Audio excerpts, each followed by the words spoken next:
Yeah, you know what time it is. It's that time for the Kevin Sutton Show. That's right, coming to you live from ESPN 580 Orlando. This is Mayra, the lady's point of view, holding it down. Hold it down. As Kevin is out doing the daddy thing. Saving the dads one dad at a time. There you go. He's making his way over at Winnie Palmer tonight, but not to worry, because we've got so much going on. Last night we left wondering what was going to happen between Miami and Toronto and the Warriors, and it was a great night. But of course, back in the hot seat with us today is Doctah Pheel. Okay.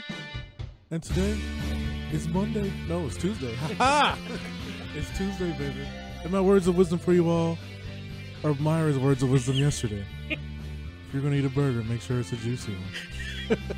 Juicy wiggle.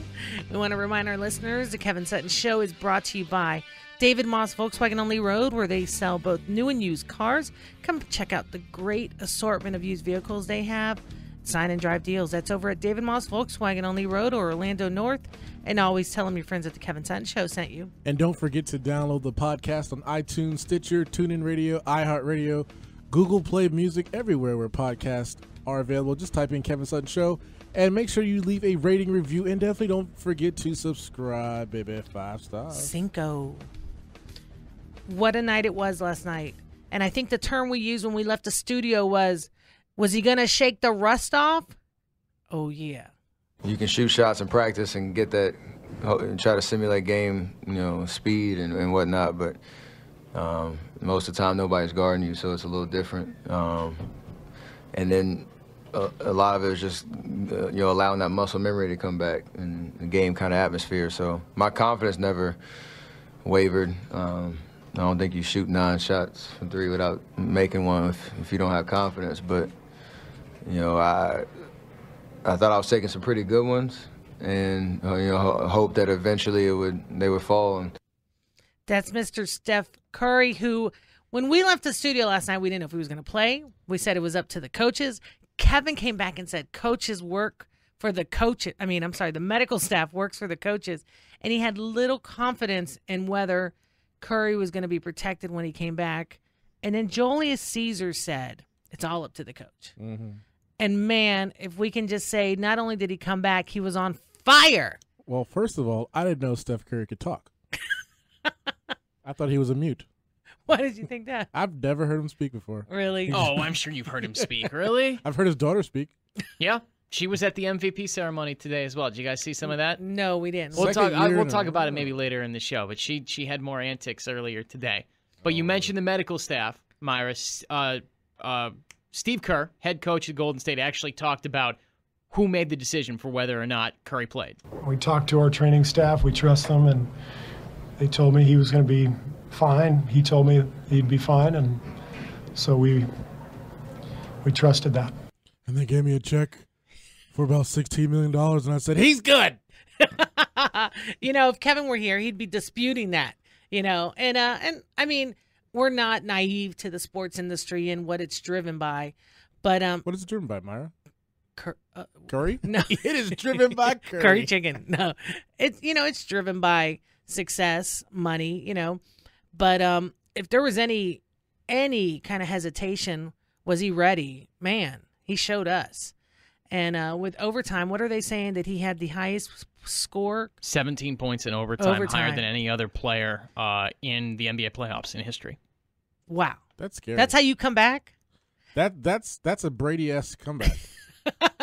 Now here's my thing. I'm watching some of the clips today, and it seems like there was quite a bit of confidence / cockiness with that. Like it was almost like he's been reading all the negative tweets that Jimmy Fallon posts, for him. And he came back and was like, boom, boom, boom, with his little rubber thing out of his mouth. That just sounds wrong. You mean the mouth guard? Yeah. Oh, okay. Because I've never seen anyone play with it so much except for like a 12-year-old, when he's out on black people love chewing on, black people love chewing on plastic stuff. Do you ever see him chewing on straws? Come on. But the camera's always on him, and he's always got that thing dangling out of his mouth. And I've never seen it more than when I go to a middle school basketball game than I do when I see Curry play. But he was on fire. He was all over. I did notice the defense. It was more shooting. I felt like when I watched some of the clips. What do you think? Like, he played it safe. I felt like on his body wise. Oh, on the defensive side of things. Well, I don't think that Curry early in that game had the quickness that he normally has, and you kind of saw it in terms of just getting a feel back in. And he talked about kind of shaking off the rust. I noticed that as well when he got back into that game. Though something that no one has talked about. Just having Curry on the floor helped Golden State last night because he can at least be some sort of a distraction to the opposing defense. The first play he came down, he ran into the opposite corner of where the cameras were. The whole team looked at him, and down low, Draymond Green threw down a dunk, and that was kind of that's kind of what Curry does for you as well, just out of the fear of him shooting. He didn't have that quickness early, but he got back into the rhythm, of course, as the game started. Started 0 for 9 from 3. But, of course, in that third and fourth quarter, and then, of course, the overtime really got it going. Man, overtime, he was on fire. I was watching the clips. It was like nothing but him, nothing but net. It was awesome. Now, an injury like he had, he was only out for what?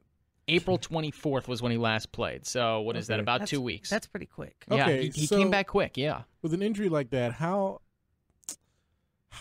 much is rust really contributes to something like that? Because you're an elite level athlete. It's not like you just lose all of your stride in 2 weeks. Correct. Mm-hmm. So, like, his injury wasn't that bad, but is the fear in his head?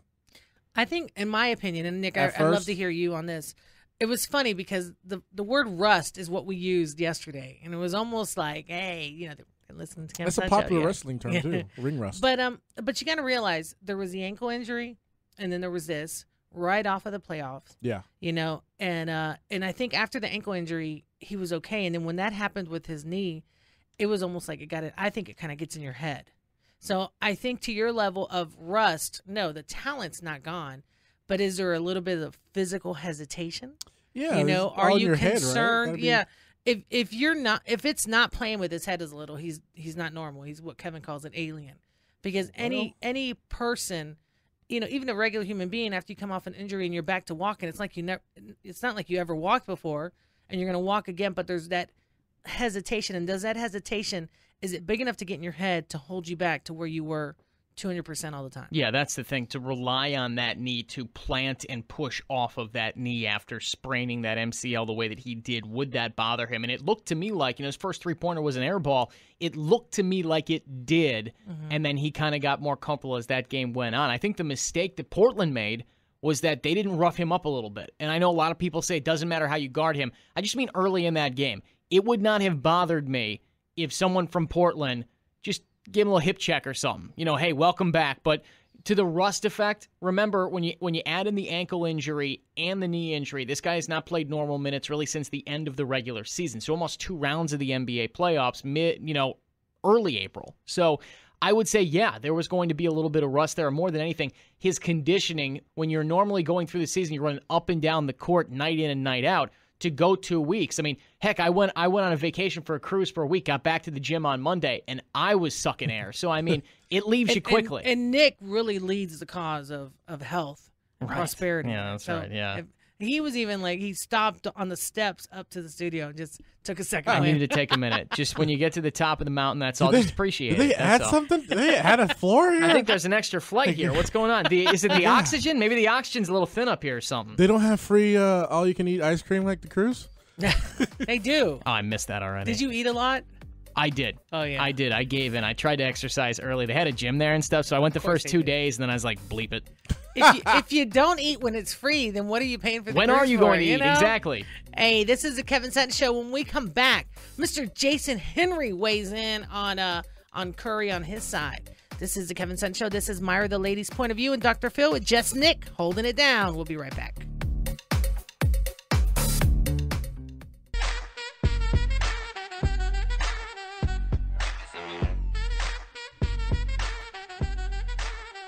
Oh, yeah. Feel that beat. This is John Legend, right? Oh. This is the Kevin Sutton Show. This is Mayra, the ladies' point of view, holding it down here over here at ESPN 580 Orlando with Doctah Pheel and Just Nick.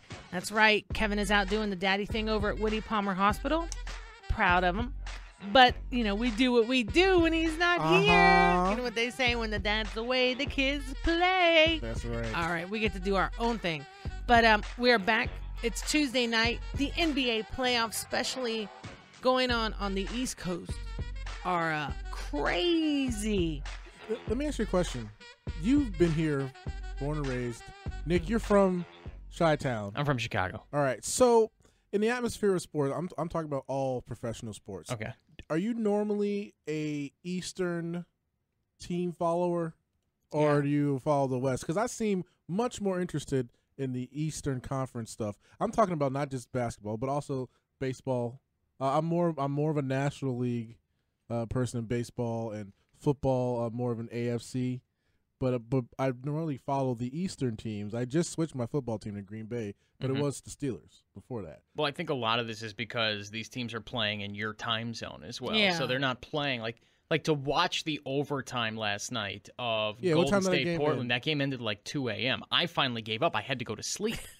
Because you got to be at work at 3. Yeah, I got to work all day. Exactly. So I finally gave up. Some people stayed up, but I mean, even this, Oklahoma City and San Antonio are playing at 8 o'clock. That game just tipped now. It's 11-7 Oklahoma City, by the way, in the first. And normally these teams are tipping off, though, at 10, 10:30, 11 o'clock. Good luck following them. It's why most likely you like to follow more Eastern teams. I got to say, too, I'm not trying to put this out there as a female doesn't follow sports, but, yeah, when I did, it was East Coast. Yeah, okay. It was East Coast I teams. thought it was just me. No, yeah. I really didn't even, I don't know how bad and dated I seem, but I really didn't get into the Warriors until last year. When back in my day, I didn't even know where Golden State played. I didn't even know where they were located. Hey, a lot of people probably still don't even know. I know. What If you city do they a play survey, in. yeah. Like, hey, where do the Warriors play? California. Where? Where? Well, when there was a survey where they California. said they counted all the teams in California basketball teams, Golden State always got kept out. Always. It was like the Lakers Forgot and where the they Clippers, were. and San Antonio. Well, and it's Oakland. That's scary. And Sacramento. And Sacramento, yeah. They got left out a lot, too. Yeah. So, and what's the popular teams? But, someone who knows football, basketball, names of all the players on the team. Politics. Politics, a little bit of this, a little bit of that. Have you seen his beard? No. Oh, but we won't see it now. Just wait. Mr. Jason Henry. Jason, welcome to the show. What's good? What's good? Not much. What's going on with you? I'm on my knees. Did you stay up till 2 a.m. to finish watching that game in overtime? I didn't even stay up till halftime. It was tough. It was a too tough late. night. It was too late. It was too late. The good thing is that the Spurs and the Thunder started early, so I don't have to worry about that one. But, yeah, last night was too late for me. So what's going on is, I don't know if you were what we were feeling. A lot of us had a discussion yesterday about Curry. Should he wait? Should he wait? They don't need him. Should he wait? Should he wait? And would he be back? And he came back with a vengeance. What's your take on all of this? I think mine varies a little bit differently. And what I mean is that, of course, they needed him, obviously, because they were down by 16. He came back in. They won. But even if he didn't play, they may have lost that game, but they weren't going to lose the series. It just would have been extended to maybe 6 games or 7 games. And with Curry, it'll probably go to 5. But the part about Curry that's so interesting to me is he's just as arrogant, has just as much hubris as LeBron, as Michael, as Kobe. But because he seems to be a little guy, he's not a little guy in real life, but compared to those giants that he's playing against, he looks, small and frail and skinny, and he's relatable, and he has a gorgeous family. And he's light-skinned. 2 gorgeous kids. Yeah, nice-looking wife. He put Bible verses on his shoes, and everybody thinks he's this meek and humble and docile dude.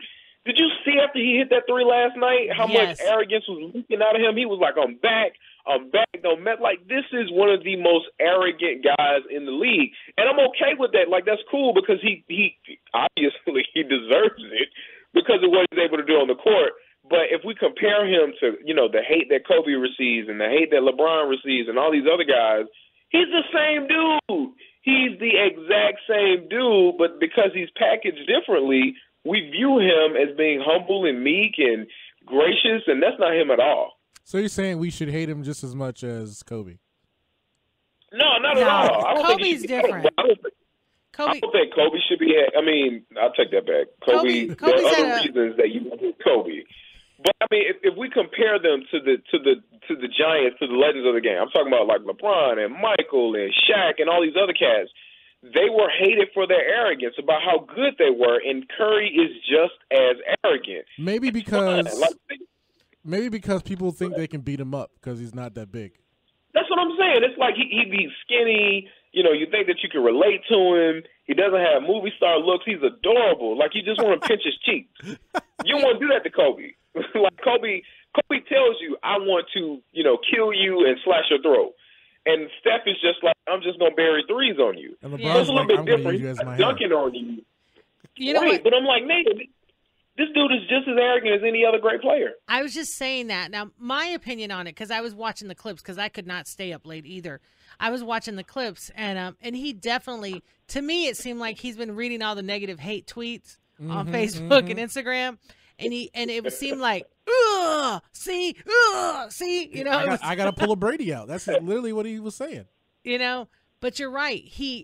The industry though last year made him adorable with his daughter. And you kind of thought of him as straight out of college, young guy. And he's young, by all means.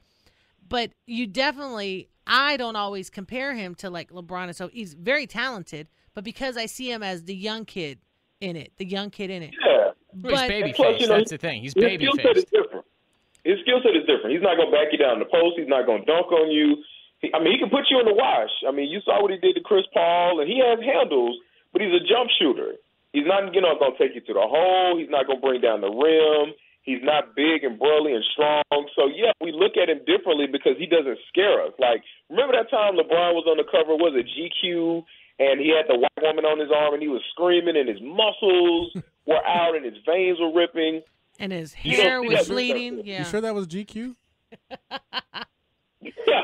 What website was that? I know, right? In the May magazine. But, he doesn't scare you. He doesn't put fear in you the same way that, those guys do. And with him, again, because he's Steph, I think the maturation of Steph Curry as far as his body is concerned, that's what you're going to get. Like when LeBron first started, he was a little bit skinny, but you saw how his frame filled out. Even Steph's frame is filled out, but this is as much as you're going to get out of Steph. Like, he's not going to scare you with his muscles, and people look at that like, oh, that's cute. Like, I saw him down at the Y the other day, and he was hitting threes. Like, no, man, this dude wants to rip your soul out of your body.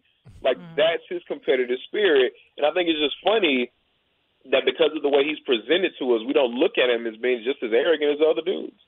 That's true. And what's interesting, though, when you talk about that is LeBron is very intimidating. Like, I've seen him play.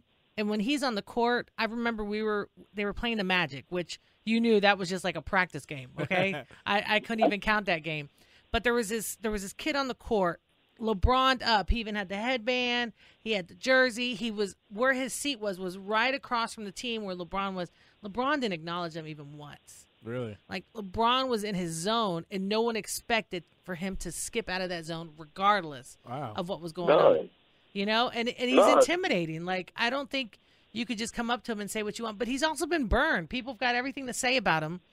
And, we live in this industry now where you have access to them. They get to see it. 24/7. And everyone feels like they have the right to give an opinion on him. And, yeah, absolutely. And it makes these guys harder. Makes them more, like, timid because, they're always on defense. Absolutely. And I think if Golden State wins again this year, which I think they probably will, go back-to-back, and let's just say Durant ends up joining the Warriors this offseason. Let's just say that happens. Then I think the narrative, not necessarily just on Curry, but on the Warriors will begin to change because the Warriors are still universally liked. Like the hate is probably going to start flowing in now that Curry's gotten the second MVP, first unanimous MVP in NBA's history. They won 73 games. So they beat the 96 Bulls, that record.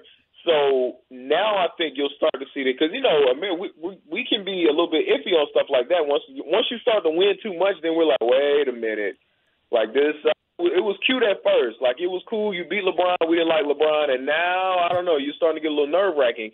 So I think that some of the hubris that you'll see from that team, people will start to catch on to it if they keep winning. Now, if they lose this year, then you have to wait a little bit. But if Curry continues his maturation as a player, they add somebody like Durant in the offseason, they keep winning, then I think you're going to start to see people kind of change on that team. That's interesting. And you know who he kind of reminds me of early on was Penny Hardaway. Remember, Penny was nice and soft and cuddly, shy guy. Yeah. You know, it's Till he got Little Penny. Till he got what? Little Penny. Till he got Little Penny. His alter ego then came out with Little Penny. But I mean, like meeting him and stuff, he was really quiet. He wasn't like a big show guy, you know. And there's in ways their personalities remind me a lot of each other, you know. You know that's a really good comparison because in fact I was just watching this Magic Moment this morning with Shaq and Penny and all those guys, and you know Penny was basically saying that like I was shy, like I wasn't outgoing. That's why they created Little Penny for me because I needed a marketing machine behind me.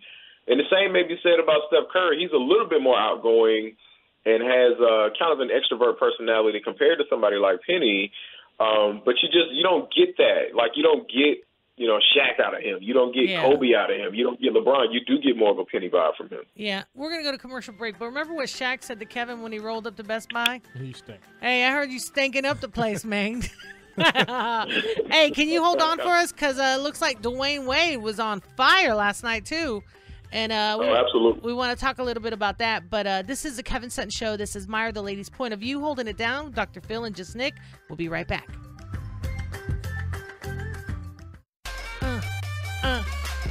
It's that rapper Georgia, right? We got to settle down. Aw, yeah, this is the Kevin Sutton Show. This is Mayra, the Lady's Point of View, holding it down.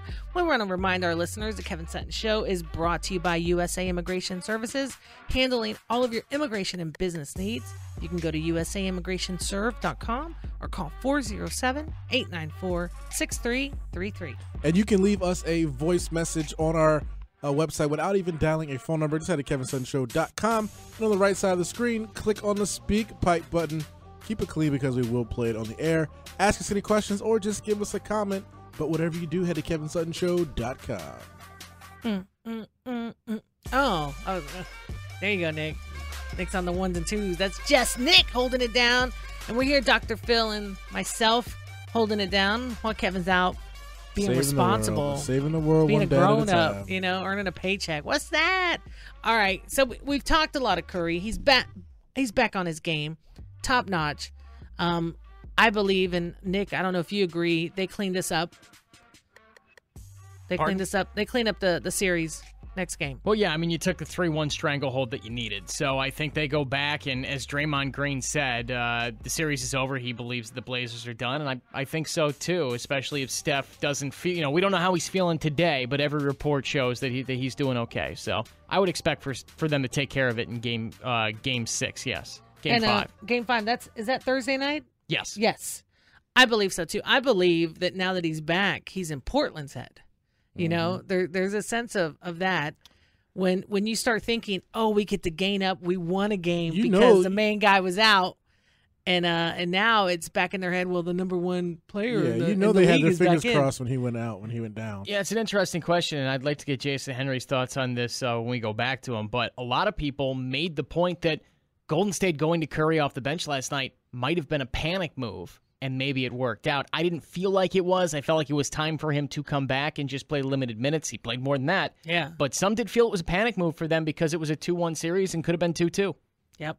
Jason, we've got Mr. Jason Henry from the Jason Henry Project, who's always got great insight on sports, politics, and just everything roundabout. And beards. And Jason, I just saw the picture over the break. You're sporting a new look. James Harden going on there, man. Yeah, just don't put me with a Kardashian. Yeah, you got the hat on, smooth. I know. I mean, I started growing it. What is this? Where were we in May? I think I started growing it back in December. No, like January or something like that. And I'm like, I don't think I'm going to cut it into the summer. And then I realized, wait a minute, it's going to get hot. Yeah. This is a really smart move for me to do. Can I say, as a lady's point of view, I don't like beards. I don't like, and I'm glad I'm married to a man that it took him 37 days to grow facial hair because because I just don't like it. I remember one time I hugged somebody who was on our show who had a big beard, and it creeped me out. But back to sports. That was just a ladies' point of view moment for you guys. Okay? But Nick, I don't know if you heard Nick. He posted an interesting thought, and we wanted to see if you agreed about was it a panic step that Golden State made Curry come back? Was it to show that they defined this playoff? Was it to show that they didn't want Portland to step up? Were they scared that they were going to look weak as a 2-on-2? I mean, what are your thoughts? And Nick, you may want to clarify my abbreviation of that too. Yeah, Jason, I mean, a lot of people, Stephen A. Smith from ESPN made the point as well that he felt it was a panic move for Golden State to bring Curry back up 2-1 in his series. Did you see it as a panic move last night, or was it just time for Curry to come back?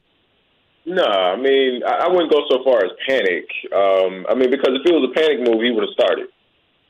Like, I mean, that would be my view on it at least, because he came off the bench, and to be honest with you, maybe, I don't know, maybe something else happens in overtime if Livingston doesn't get ejected. Because remember, he got ejected, and Curry had to come in. Right. And I don't know, maybe the series is tied up 2-2. But no, I didn't look at it as a panic move. I think more than anything, yeah, they wanted to go ahead and dispose of the Blazers because going into this series, even with Curry out, I mean, they played two pedestrian teams. The Rockets probably shouldn't have been in the playoffs. A lot of people were thinking that the Blazers maybe shouldn't have been in the playoffs.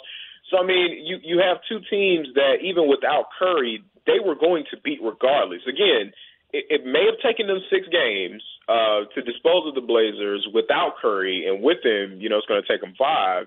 So I think, maybe Steve Kerr was looking like, man, look, we need to go ahead and get rid of these cats so we can go ahead and rest up because you're probably going to have the Spurs in the conference finals, probably. Now, if the Thunder beat them tonight, then all bets are off. But still, you want to have a healthy and rested Steph Curry either to play against the Spurs and Kawhi Leonard and the defense that he's going to bring, or against, Durant scored 41 against the Spurs the other night.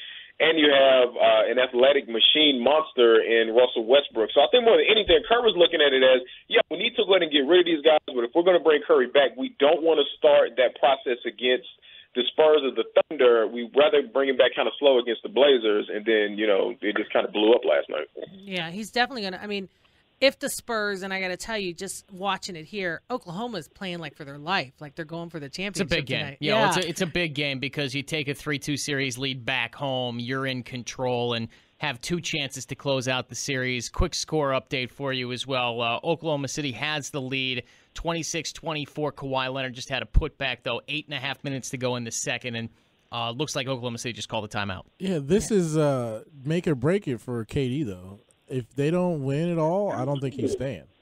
Wow. I don't know. And the reason why I slightly disagree with that is because I didn't realize that the salary cap for him, the amount of money for him would go up even more after next season. Yeah.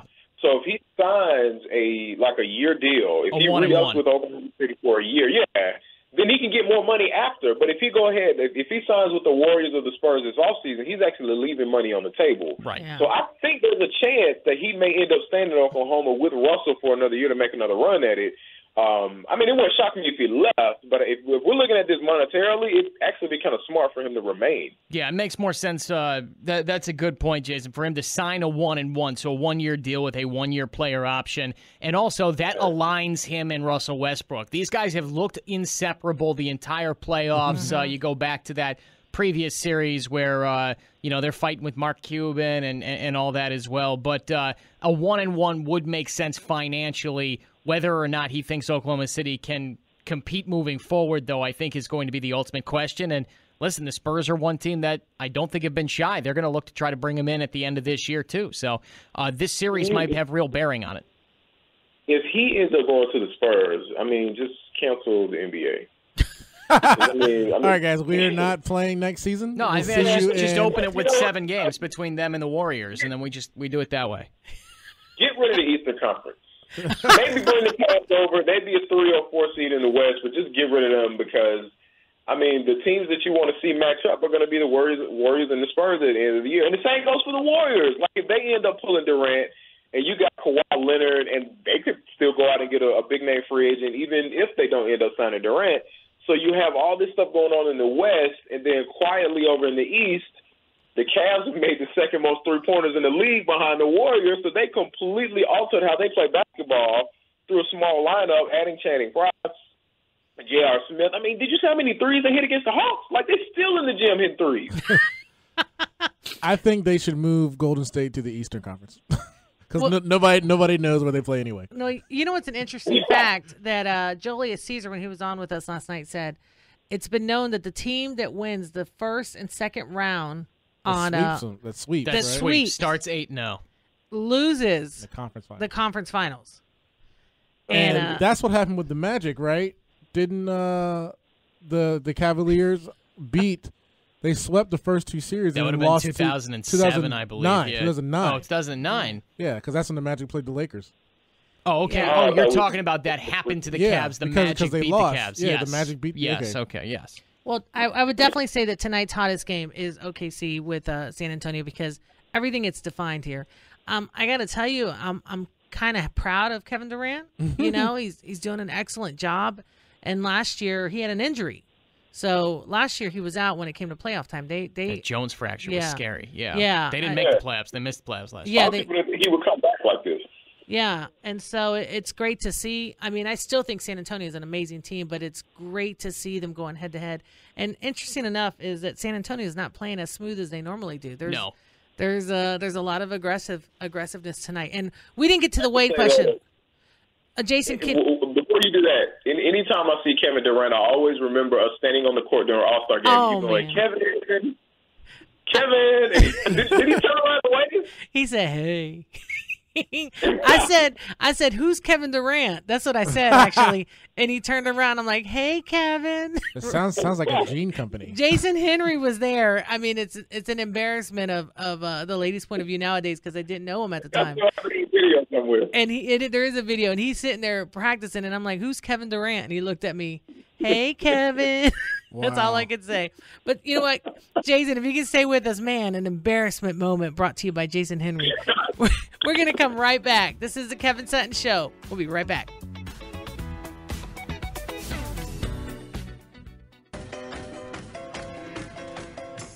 Oh, yeah. This is the Kevin Sutton Show coming to you loud and proud from ESPN 580 Orlando, the Victory Casino Studio. And we're sitting here to see Mayra, the ladies' point of view, with Doctah Pheel and Jess Nick and Mr. Jason Henry. And we're holding it down tonight for Kevin. Not to worry, we're having a great time. And Jason, are you still back with us? Absolutely. All right, so... hey, Jason, you know we're on Google Play? I did not. We've graduated to Google Play. We're on Google Play Music, so if you ever miss a show, download it from there, okay? Yeah, I mean. Oh, that's dope. I downloaded when I'm on my run in the morning. Now, the only person that probably woke up feeling underappreciated this morning was Dwayne Wade, okay? Because it seems like Curry stole all the attention, and Dwayne Wade probably had one of his best games of the season last night. 30 points. I saw some of the clips. He was on fire. It was like a Dwayne Wade from 3 years ago. He apparently claims a lot of it said Bosch pulled him aside and said, go out there and be aggressive. And he did. What are your thoughts on it? It's nice to see. It looks like he picked up a huge endorsement. By the way, when he had his interview after he couldn't have had more Gatorade bottles surrounding him. Oh, that's so weird. He even had the arm. No, I'm just kidding. But he interviewed from inside a Gatorade bottle. It was so apparent. But he was on fire, and it's great to see him. I mean, you know, he's obviously a more aged player, and, you know, he's been, even though he's a great player on his own, you know, after the big three, the Bosch, you know, the LeBron and him, it's kind of like he's lost that light of him that he had prior to that. But last night, it was Wade. What do you think? Two things. Number one, you're absolutely right. Wade was the reason they won that game, and without him being so aggressive and kind of playing hero ball, then they would have lost. Second thing, that game was trash.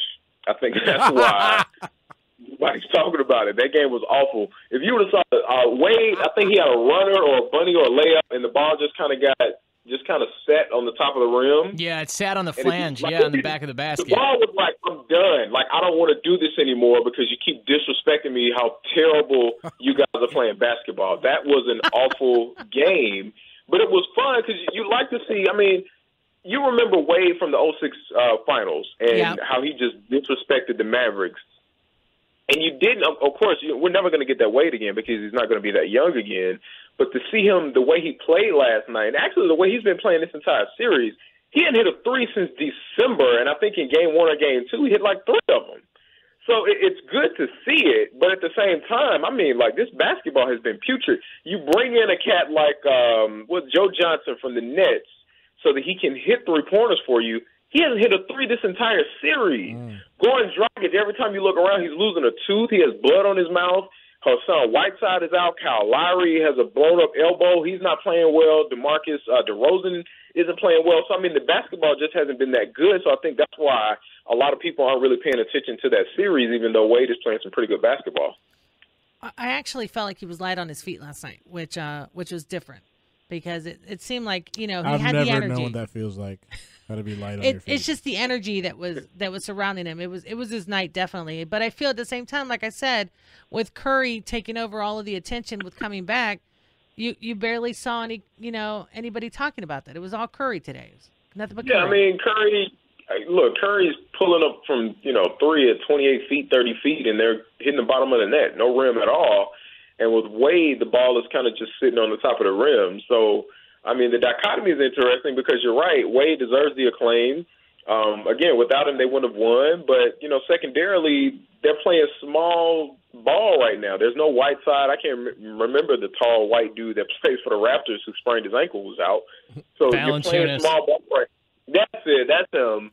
So you're playing small ball right now. Wade's able to do he's able to get to the rim a little bit easier. So, I mean, it's a little bit different. Again, Wade is old. His knees are aging. He's 33 years old, and you got this hot new dude over in Oakland who's raining threes from midcourt and, turn around before they even go in to celebrate. Jason, before we leave, you've got Toronto and Miami tomorrow night, Friday night. Who do you think takes the series? I wish they'd cancel it now. I really hope I hope that Miami wins because I like to see LeBron and the Cavs face Miami. I really would like to see that series. The only interesting series of the East Coast will be if Miami and the Cavs play. Right. But I think Toronto's going to end up taking it. If Lowry continues to play this well, I think that series belongs to Toronto. Man, there you go. That's Mr. Jason Henry from the Jason Henry Project. Jason, thanks for taking some time out, and we'll check in with you next week. Already. All right, have a good one. See you, bro. Man, so he's Toronto. I'm still holding for Miami. Where are you, Nick?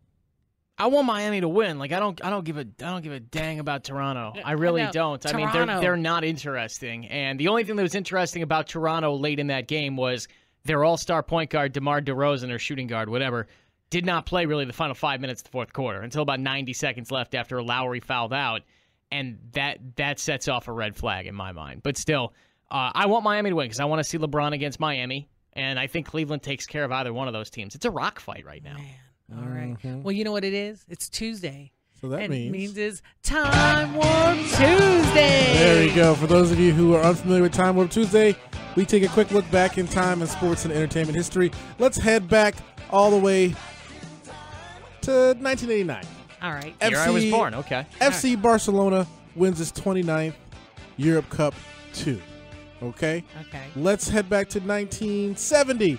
Bobby Orr of the Boston Bruins, he scored a goal to win Game 4 in the Stanley Cup over the St. Louis The historic Blues. Bobby Orr goal. Yes, they made a statue of this guy. Yes. All right, let's head back to 1967. The home run hitter Hank Aaron, he made his only inside the park home run. So that's very, very hard to do, especially if you're slow. All right. Okay, and then also let's head forward to 2001. A soccer game, there was a stampede in Ghana, and it killed over 120 people. Oh, yeah. Little sad news. All right, entertainment news. Birthdays. We got U2's Bono. How old is Bono? 75. What do you think, Nick? I'm joking. Hold on. I'll take that back. But, he kind of lives forever. I'm going to give him 52. Okay. I'm going to go Price is Right here. Go 53. He is 56. Yes. All right, Kenan Thompson from Kenan Kells. Saturday Night Live. How old is he today? He is 38. Myra got it right. Okay. Directly. You know why? Why? Because Kevin tried out for that role. Oh, right. Yep, and Wow. Kevin just turned 38 last week. Wow. And Kevin could have been Kenan. We're playing on a protest. She cheated. Okay, she did. I just listen to him every once in a while when he talks. All right, Nick's definitely going to get this one. WWE wrestler William Regal. Uh-huh. It's his birthday. How old is he today? Oh, he's 59. 60. 48. All right, let's head to the number one movie this week in 2004. I'm not 2004, 2014. What is wrong with me today? 2014. Number one movie this week. I don't do movies. Zac Efron was in it. Oh, 17 again. Neighbors. Neighbors. Was 49 million. And the number one song this day on 2014 was Happy from Pharrell. Oh, man. There you go. Tom 2014. Yep.